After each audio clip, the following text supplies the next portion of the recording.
अस्मद्गुरुपरमगुरून्यतिवरपूर्णो सयामुनं रामं पद्माक्षनाथषडजित्सेनेश रमापतीन् वन्दे वन्दे बृन्दावनचरं वल्लवीजनवल्लभं जयन्ती सम्भवं धाम विजयन्ती भूषणं श्रीमान् वेङ्कटनाथार्यः कवितार्किककेसरी वेदान्ताचार्यवर्यो मे सन्निधत्तां सदा हृदि प्रणामं लक्ष्मणमुनिः प्रतिगृह्णातु मामकं प्रसादयति यत्सूक्तिः स्वाधीनपतिकां श्रुतिम् उपवीतिनम् ऊर्ध्वपुण्ड्रवन्तं त्रिजगत्पुण्यफलं त्रिदण्डहस्तं शरणागतसार्थवाहमीडे शिखया शेखरिणं पतिं यतीनाम् ஸ்ரீபாஷ்யக்காரர் ஸ்தோத்திரம் பண்ண ஆரம்பிக்கிச்சு விக்கிரக ஆலோகன பரஹா அப்படின்ற ரீதியில அவருடைய திருமேனி அமைப்பை சன்னிவேசத்தை வர்ணிக்கிறார். எப்படி எம்பெருமானுடைய அவதார விசேஷங்களை நாம சாஸ்திரங்கள் மூலமா பரரூபம் இப்படி இருக்குது, யூகா ரூபங்கள்லாம் இப்படி இருக்கு, விபவ ரூபம் அப்படி இருக்கு அப்படின்லாம் சாஸ்திரங்கள் மூலமா தெரிஞ்சுண்டு தமருகந்ததே உருவம் அவ்வுருவந்தானே தமருகந்ததே பேர் மற்ற பேர் அப்படின்ற ரீதியில தமருகந்ததே வண்ணம் அந்த படிக்கு எம்பெருமான நாம பிரதிஷ்டை பண்ணி அவன் சேவை சாய்க்கிறான். நாம பிரதிஷ்டை பண்ற விக்கிரகத்துல அந்த சாஸ்திரத்துல செஞ்சு அந்த எம்பெருமானுடைய திருமேனியை நாம எப்படி அர்ச்சாவதாரமா எழுந்துருளை பண்ணி சேவிக்கிறோமோ அத போல பின்னிட்டு இருக்கக்கூடிய நாம் பூர்வாச்சாரிய விக்கிரகத்தை பிரகிருதாச்சாரியனை நேர சேவிக்கிறோம். பூர்வாச்சாரியால பரம்பரையா நம்முடைய ஆச்சாரியர்கள் மூலமா கேட்டு நாமும் அந்த பூர்வாச்சாரியால உள்ள திருத்துறோம். அதே மாதிரி அர்ச்சாவதார விக்கிரகமும் பண்ணி ஸ்ரீபாஷ்யக்காரருக்கு விசிஷ்ய 3 விக்கிரகங்கள் தானுகந்த திருமேனி, தமருகந்த திருமேனி, தானான திருமேனி அப்படின்னு 3 திருமேனிகளை சொல்றார். அதுல தானுகந்த திருமேனி அப்படின்னு தானே இத ஆலிங்கனம் பண்ணி இங்க எழுந்தருளை பண்றதுக்காக ஸ்ரீபெரும்புதூர்ல எழுந்தருளை பண்றதுக்காக கொடுத்தார் அப்படின்னு தானான திருமேனி தானே ஆலிங்கனம் பண்ணிட்டு அது தானான திருமேனி, தான் உகந்த திருமேனி, தமருகந்த திருமேனி, தானான திருமேனி. சரி, அதனால தான் உகந்த திருமேனியா ஸ்ரீபெரும்புதூர்ல இருக்க ஸ்ரீபாஷ்யக்காரர்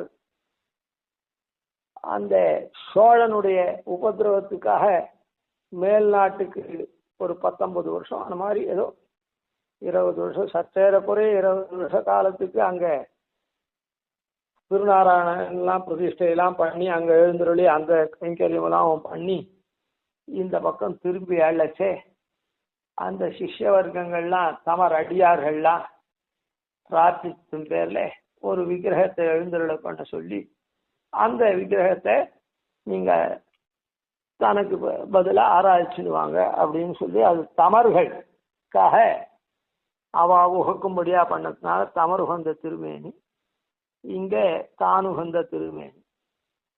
தானான திருமேனி அப்படின்றது 3 திருமேனி விசதமா சொல்றதுனால நானும் சொல்லிவிட்டேன், எல்லாரும் சொல்றதுனால அந்த தானான திருமேனியிலே விவாதாஸ்பதம் வந்துடுத்து. இப்போ அதாவது என்ன சொல்றா அப்படின்னு சொன்னா, ஸ்ரீரங்கத்துல ஸ்ரீபாஷ்யக்காரர் திருப்பள்ளி படுத்துட்டு அந்த விக்கிரகத்தை மேலேயே அது வந்துதா இல்லை அப்படியே என்ன நியமனம் அதெல்லாம் தெரியல நமக்கு. அந்த சாட்சாத் அவருடைய விபவாவதார திருமேனியே அப்படியே அங்க மூலவரா சேவை சாதிக்கிறார். அதை இன்னும் அப்படியே பாதுகாத்துன்னு வரா அப்படின்னு பிரசித்தமா சொல்லி அந்த பாஷ்யக்காரருடைய பிருந்தாவனம்னா திருப்பள்ளிப்படுத்தப்பட்ட இடம், அந்த இடத்துல இருக்கக்கூடிய மூல விக்கிரகம் அந்த விபவாவதாரத்தில் இருந்த விக்கிரகமே அந்த திருமேனியே அப்படின்னு சொல்லி சேவையும் அத்தியாபி பண்ணி வைக்கிறான்னு சொல்றா.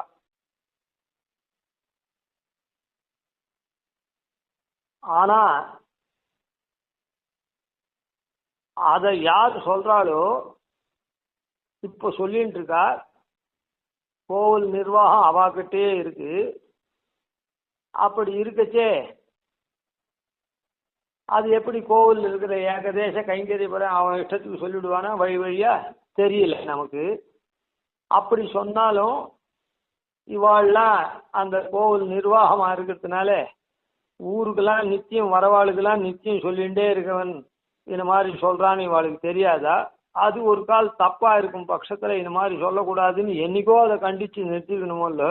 யாரோ ஒருத்தர் புதுசா வந்தார் திருவாரணத்துக்கு, ஏதோ பிள்ளையை அனுப்பிச்சார், அவர் பாட்டுக்கு ஏதோ சொல்லிவிட்டார், அது அப்படியே வருதுன்னா இவாளுக்கு லோகம் மொத்தம் தெரியுது இந்த மாதிரி தானான திருமேனி அதே திருமேனின்னு சொல்றான்னு சொல்லிட்டு அப்ப அதை கண்டிச்சு நிறுத்த வேண்டாமா? ஆனா அது பாட்டுக்கு சொல்லிகிட்டே இருக்கா. ஆனா இங்க புஸ்தகத்துல எழுதக்கூடிய பெரியோர்களா இருக்க அவள் ஒரு சாரார்லாம் அது அந்த மாதிரி கிடையவே கிடையாது. அதை போன்ற திருமேனிய அவர் விபவாவதாரத்துல எப்படி எழுந்துள்ளதோ அதை போல திருமேனிய, அதாவது திருப்பள்ளிப்படுத்தப்படுத்த இடத்துல அந்த திருமேனியை அது போல ஏழை பண்ணிட்டு வந்துருக்கு. அதுதான் உண்மையை தவிர அவருடைய திருமேனியே இது விபவாவதார திருமேனின்னு சொல்றது தப்பு அப்படின்னு புஸ்தகத்துல 1900 சில்லறையிலேயே எழுதியிருக்கா. இப்போ 1950 அது அவரே அந்த புஸ்தகத்தில் எழுதியிருக்கார் அந்த சுவாமியே அப்படின்னு இப்போ ஒரு சுவாமி எழுதுறார். அப்போ அந்த சுவாமி எழுதினார்னா அப்போலாம் அந்த நிர்வாகத்துங்கிட்ட சொல்லி இந்த மாதிரி சொல்லக்கூடாது ஏன் சொல்லலை, இதெல்லாம் விவாதாஸ்பதம், அது உள்ள நாம நுழையலை. ஆனால் அந்த இடத்துல தான் அந்த தானான திருமேனி அப்படின்னு இந்த 3 திருமேனிகளை சொல்றவாளும் அவாதான். 2 திருமேனியை சொல்ல 3 திருமேனி.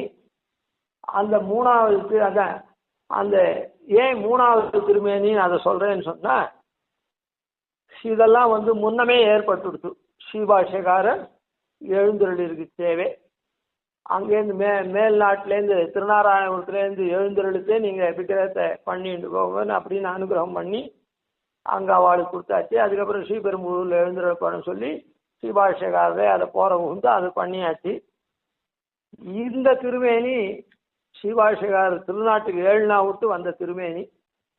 அதாவது ஒன்றும் அந்த விபவாவதார திருமேனியே அப்படியே பாதுகாக்கப்படுறது, பச்சை கற்பூரம் அது இது குங்குமப்பூ இத்தியாதிகள் என்னமோ இப்போ என்ன எதாவது திருமஞ்சனம் பண்ணிருக்காளோ அந்த மாதிரி பாதுகாக்கப்படுறது அப்படின்னு சொல்றவாளுடைய கூற்றும் ஸ்ரீபாஷ்யக்காரர் திருநாட்டுக்கு 7 நாள் விட்டு தான் அந்த இடத்துல அந்த திருமேனி விபவாவதார திருமேனியாக இருந்தாலும் வந்திருக்கு போகுது.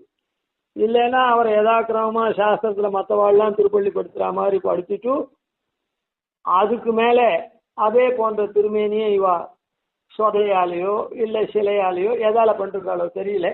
அது இப்போ அதை யாரும் இது சொதா திருமேனி இல்லை இது சிலா திருமேனி அப்படின்னு சொல்றதா தெரியல. இல்லை சொல்றாளோ அதுவும் தெரியாது.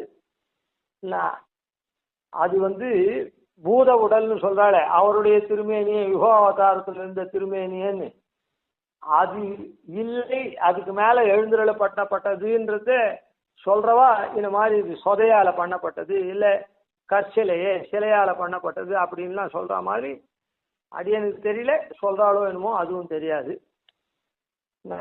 அது என்னதுன்னு அது தெரியல. அந்த 3வது திருமேனியில விசாரம் இருக்குது. ஆனா மொத்தம் 3 திருமேனின்னு சொல்றா, இருக்கட்டும்.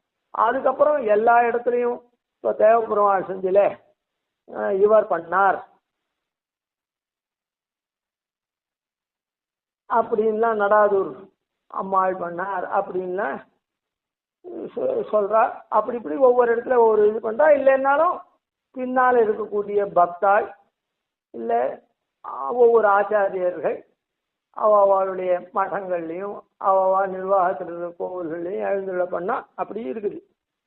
சரி, அதனால இப்படி அந்த விக்கிரக ஆலோகன பரஹா அப்படின்னு சாஸ்திரத்தில் இருக்கிறதுனால அதுல அந்த மாதிரி திருமேனியே தேசிகன் எப்படி இந்த மாதிரி ஸ்தோத்திரம் பண்ணார் அப்படின்னு சொன்னா,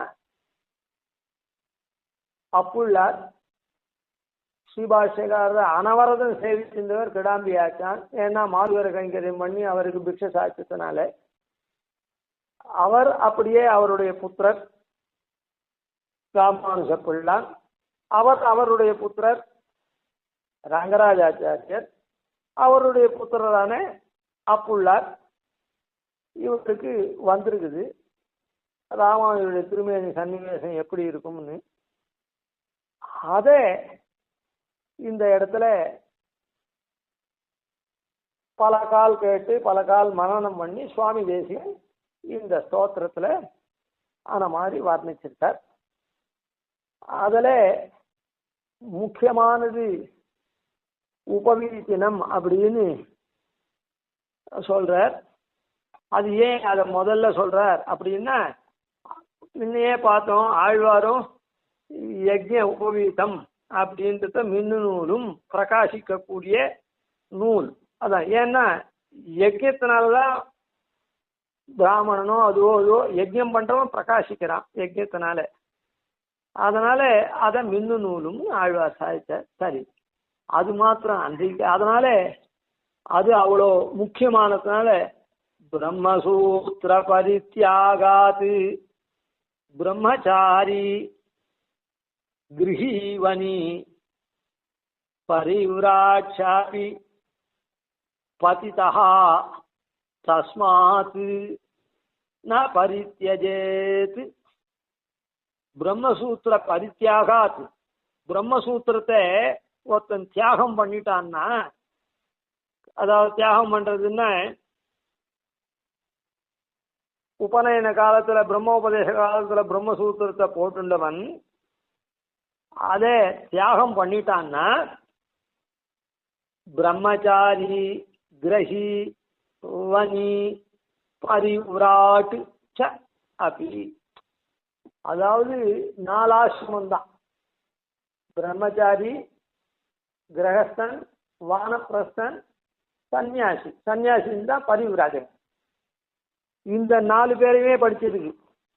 பிரம்மசூத்திரத்தை பரித்தியாகம் பண்ணத்தினால பிரம்மச்சாரியா இருந்தாலும் கிரகியா இருந்தாலும் வனின்னா வானப்பிரஸ்தன், வனத்துல வசிக்கக்கூடியவன், பரிவிராஜகன் சன்னியாசி, இவா யாரா இருந்தாலும் பதிதா அவன் நழுவிட்டான் அர்த்தம். ஆசிரம தர்மத்திலேருந்து நழுவிட்டான் அர்த்தம். பதித்தன்னா நழுவினவன் அர்த்தம். என்னத்திலேருந்து நழுவினவன்? பிரம்மச்சாரியிலேருந்து நழுவிட்டான் அர்த்தம். அந்த ஆசிரமத்திலேருந்து கிரகஸ்தாசிரமத்திலேருந்து நழுவிட்டான் அர்த்தம். வானப்பிரஸ்தத்திலேருந்து நழுவிட்டான் அர்த்தம். பரிவிராட் அவன் சன்னியாசிலேருந்து நழுவிட்டான் அப்படின்னு அர்த்தம். பதிதா தஸ்மாத் ந பரித்யஜே, ஆகையினால அவன் பதித்தனா போயிடுறதுனால பரித்தியாகம் பண்ணக்கூடாது அப்படின்னு ஸ்பஷ்டமா சொல்றது சாஸ்திரம். அதனாலதான் மற்றைய சன்னியாசிகள்லாம் இந்த உபவீதம் இல்லை அவளுக்கு. இந்த சிகையா சேகரினம்னு சொன்னேரே அந்த மாதிரி சிகையும் இல்லை. சிகா யஜ்ஞோபவீதம். அதே மாதிரி புன்றதாரணாதிகளும் அவளுக்கு இல்லை. திருதண்டம்னு சொல்றதுலயும் அந்த திருதண்டம் இல்லாத இருக்காவா, ஏகதண்டம் இருக்கா, இல்ல அது கூட இல்லாத இருக்கா, ஏதோ இருக்கா. அதனால இது உபவீதம் ரொம்ப முக்கியமானதுனால அத முதல்ல சொன்னார். இப்படி இருக்கிறதுனாலையும் பெருமாளுக்கு அதுதான் யஜ்ஞத்துக்கு அது உண்டானது. அதனால அதை முதல்ல சொன்னார்றது ஒன்றும். அது இல்லைன்னா அது பதித்தனா போயிடுறான்னு சொல்றதுனாலையும் இவர் மற்ற சன்னியாசிகளை காட்டிலும் விலட்சணமா அதை உடையவராயிருக்கார் அப்படின்றத காண்பிக்கிறதுக்காக உபவீதினம் அப்படின்னு சொன்னார். அதனால இந்த உபவீதம் மாத்திரம் இல்லை, யதிகளுக்கு 3 சுத்தமா இருக்கணும் அப்படின்னு சாஸ்திரம் சொல்றது. யதீனாம் 3 சுத்தானி சங்கிராஹ்யானி சதைவது, எப்பவும் அந்த 3த்தையும் அவ நன்னா வச்சுக்கணும். அதுல யஜ்ஞோபவீதம், தண்டாச்ச, ததா ஜந்து நிவாரணம் அப்படின்னு சொல்லிருக்கிறதுனால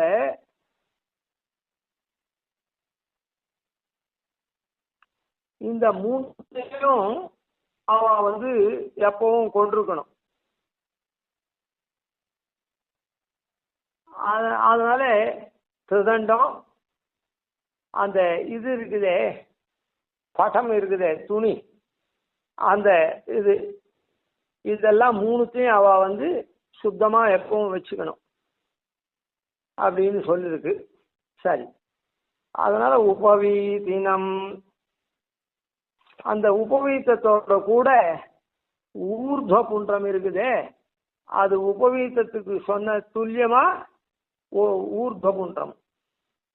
அதனால உடனே அது ஊர்ಧ್ವ புன்றம் அப்படின்னு சொன்ன. ஊர்ಧ್ವ புன்றம் இருக்கு, அது பரித்தியாகம் பண்ணவே கூடாது. உபவீதம் எப்படி முக்கியமோ அதே போல உபவீதம் ஊர்ಧ್ವ புன்றஞ்சா அப்படின்னு சொல்றதுனால அந்த ஊர்ಧ್ವ புன்றத்தை இது பண்ணணும். ஊர்ಧ್ವ புன்றம் உபவீதம் திருமார்புல அப்படியே பிரகாசிக்கிறது. ஊர்ಧ್ವ புன்றம் துவாதச ஊர்ಧ್ವ புன்றமானதுனால திருநெற்றி முதலிய இடங்கள், திருநெற்றி, திருவயிறு, திருமார்பு, திருவயிறுல 3, அதாவது வயிறு, வலவயிறு, இடவயிறு, திருமார்பு. கழுத்துலையும் அதே மாதிரி, கழுத்துல சொல்ல போனா 4 கூட, அதாவது கழுத்து, வலக்கழுத்து, தென்கழுத்து, பின்கழுத்து.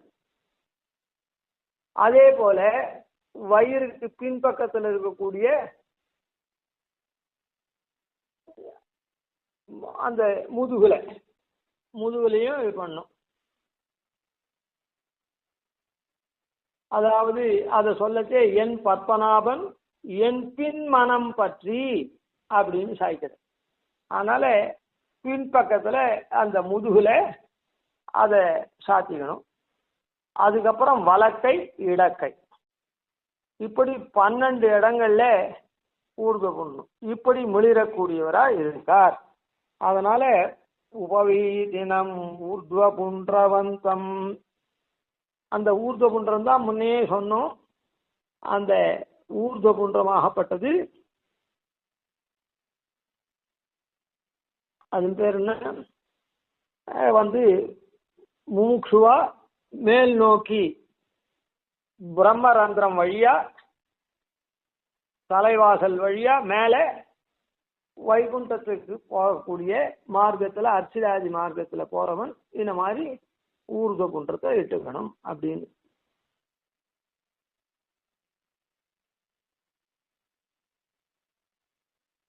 அதனால உபவீதினம் ஊர்ಧ್ವ புன்றவந்தம்,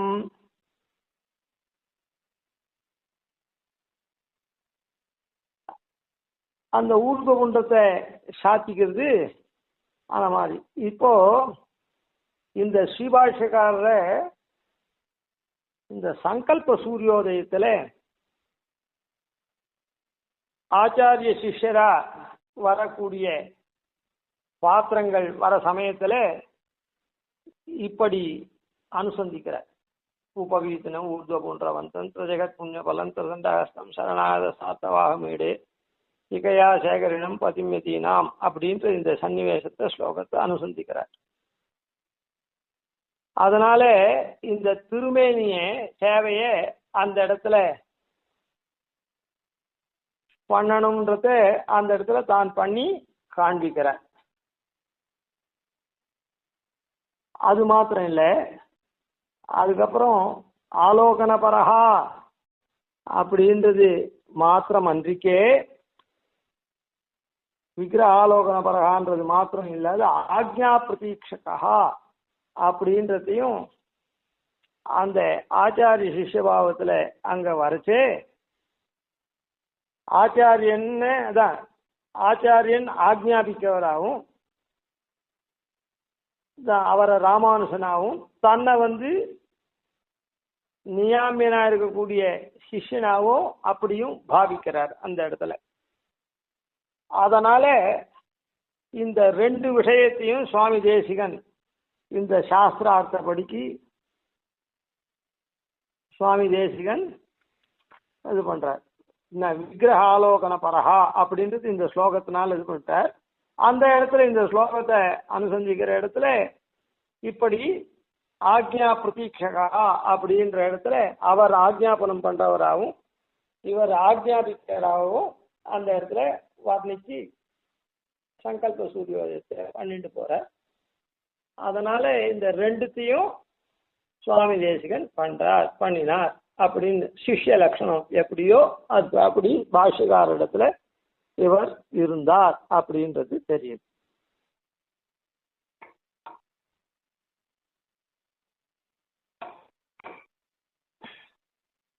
ஸ்ருஜகத் புண்ணிய பலம். அடுத்தது ஸ்ருஜகத் புண்ணிய பலம் அப்படின்னா மூன்று லோகத்தருடைய பண்ணின புண்ணியத்துக்கு பலபூதரா இவர் வந்தார் அப்படின்னு சொல்லலாம். எப்படி அப்படின்னா வேதமே பயப்படுறது. பூர்வத்திலே சொல்லியிருக்கோம், விபேத் அல்பஸ்ருதாத். இந்த மட்ட கம்மியா படிச்சும் வேதத்துக்கு அர்த்தம் சொல்ல ஆரம்பிச்சான்னா இத்திகாச புராணாபியாம் வேதம் சமோபபிரமே அப்படின்னு வேதத்தை உபபிரமணம் அர்த்தம் சொல்லணும்னா இத்திகாச புராணங்கள்லாம் கொண்டு சொல்லணும். ஆனா அதெல்லாம் படிக்காத அல்பஸ்ருதனா இருந்தான்னா கம்மியா படிச்சவனா இருந்தா அவன் இஷ்டத்துக்கு அர்த்தம் சொல்லுவான். அதனால வேதம் பயப்படுறது. விபேத்தி அல்பஸ்ருதா மாமயம் பிரதர்ஷித்தி, என்னை வஞ்சிச்சுடுவான் இவெல்லாம் தாறுமாறா அர்த்தம் சொல்லி அப்படின்னு. அந்த மாதிரியாக குதிஷ்டிகளால வேதத்துக்கு வந்த கலக்கத்தை போக்குற யாரு? ஸ்ரீபாஷ்யக்காரர். வேதத்துக்கு நல்ல அர்த்தங்களை பொருத்தமான அர்த்தத்தை சொல்லி அதனால பூலோகத்தில் உள்ள சாதுக்கள்லாம் இருக்காளே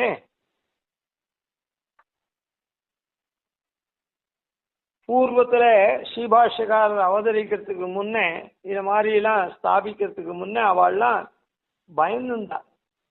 இப்படியெல்லாம் அல்பஸ்ருதாளா இருந்து வேதத்தெல்லாம் இது பண்ணா யாக யஜ்ஞாதி கர்மாக்கள் எல்லாமே போயிடுமே அப்படின்னு சொல்லி சாதுக்கள்லாம் சோகாக்கிராந்தரா இருந்தா. அதுக்கப்புறம் யாக யஜ்ஞாதிகள்லாம் பண்ணலைன்னா தேவதைகளுக்கும் ஆவிர்பாவம்லாம் கிடைக்காது. அதனால அவளும் சோகாக்கிராந்தரா இருந்தார். இப்போ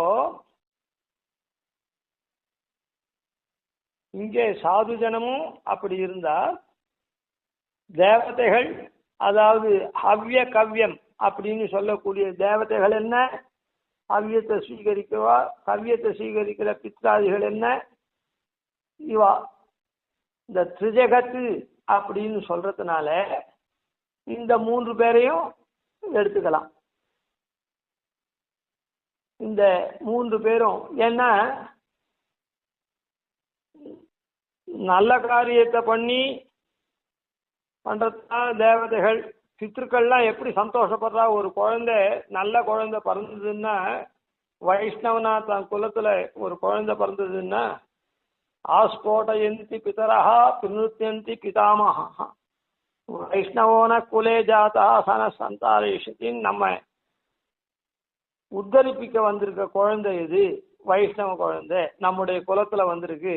அதனால கேசவந்தமர் கீழ்மேல் யமரேழ் எழுபிறக்கும் மாசதிருது பற்று அப்படின்னு இந்த குழந்தைக்கு பூர்வத்துல நாமெல்லாம் இங்க இருந்து இப்படி எங்கேயோ பித்ருலோகத்துல இந்த லோகத்துல, அதாவது ஒருத்தர் தேவலோகத்துல இருக்கா, மற்றவாள்லாம் எங்கேயோ இருக்கா. அதாவது அதாவது தேவலோகத்திலேயோ மனுஷலோகத்திலேயோ இல்லை கீழையோ,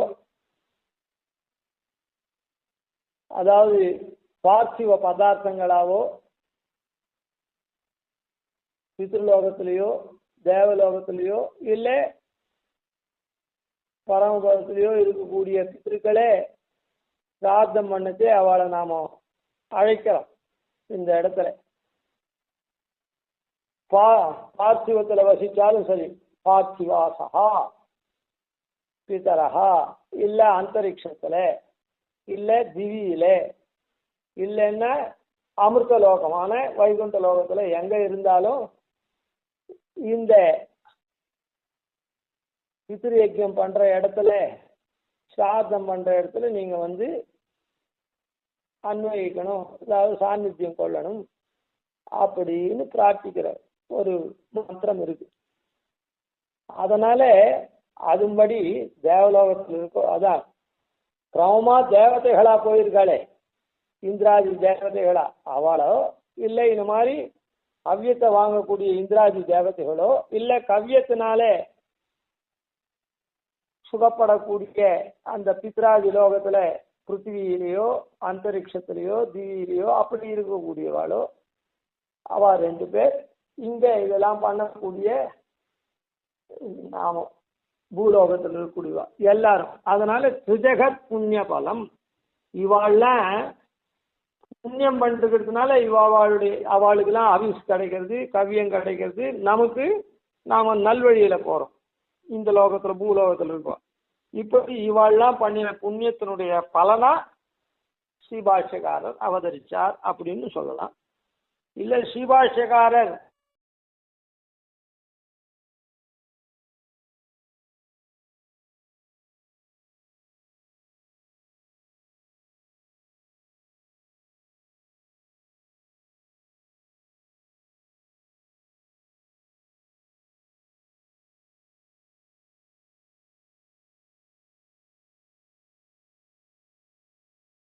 பூலோகத்தில் இருக்கவா காரணம் என்னன்னா, சங்கராதிகள் என்ன பண்ணிட்டா, சர்வ தர்மான் பரித்யஜ அப்படின்ற இதுக்கு கீதைக்கு அவன் என்ன பண்ணிட்டா, எல்லா தர்மத்தையும் விட்டு அப்படின்னு சொல்லிட்டா. அப்படி விட்டுன்னு சொல்லிட்டா நாமெல்லாம் கர்மத்தெல்லாம் விட்டு படுகுழியில போயிடுவோம். அதனால தேவதைகளுக்கெல்லாம் காவியமோ கவ்யமோ கிடைக்காது, அவ 2 சாரா இருக்கு. அதனால ஸ்ரீபாஷ்யக்காரர் அப்படி இல்லை, இந்த கர்மங்கள்லாம் பண்ணணும், வர்ணாசிரம தர்மங்கள்லாம் கட்டாயம் பண்ணணும் அப்படின்னு சொல்லி, அதில் அந்த சங்கமோ பலமோ அதெல்லாம் தான் கூடாதே தவிர கர்த்திருவ தியாகம், மமதா தியாகம், பல தியாகம் இதெல்லாம் பண்ணணும், சாத்விக தியாக புரசரமா பண்ணணும், ஆனா கர்மா விடக்கூடாது அப்படின்னு சொல்லி பண்ணதுனால யதாவசித்தமா நாமும் இருக்கும், தேவதைகளுக்கும் அவிய கவியங்கள்லாம் கிடைக்கும். இது யாரால? பாஷ்யக்காரர் இந்த 3 பாஷ்யக்காரருடைய கிரந்தங்களினால பாஷ்யக்காரர் ஸ்தாபித்ததுனால யஜ்ஞாத்தி அனுஷ்டானங்கள்லாம் கட்டாயம் பண்ணியே தீரணும் அப்படின்னு அந்த மாதிரி அதை சாதிச்சு பண்ணதுனால 3 லோகங்களும் பலன் அடையிறது. திரிஜகத் புண்ணிய பலம். திருதண்டஹஸ்தம், திருதண்டஹஸ்தம் அப்படின்னு சொன்னா 3 தண்டத்தை கையில கொண்டிருக்கார். அதாவது இதனுடைய விவரத்தை பார்க்கலாம். 3 மனோவாக்காயம் அப்படின்னு சொல்லக்கூடிய 3த்தினுடைய இதுவா 3 தண்டங்களை கையில கொண்டிருக்கார். அதை நாளைக்கு நாம சேவிப்போம். திருதண்டஹஸ்தம் சரணாகதி சாத்வாகமி. கவிதார்க்கிக சிம்ஹாய கல்யாண குணசாலினே ஸ்ரீமதே வெங்கடேசாய வேதாந்த குரவே நமஹ. ஆதிவன்ஷடகோபாதீநிதிவர்யான் பஜே நிஷம் ஸ்ரீரங்கபூர்வசடஜித்யதீசான பதாஸ்ரயம் ஸ்ரீவத்சவம்சலகம் வந்தே ஸ்ரீகிருஷ்ணதேசிகம்.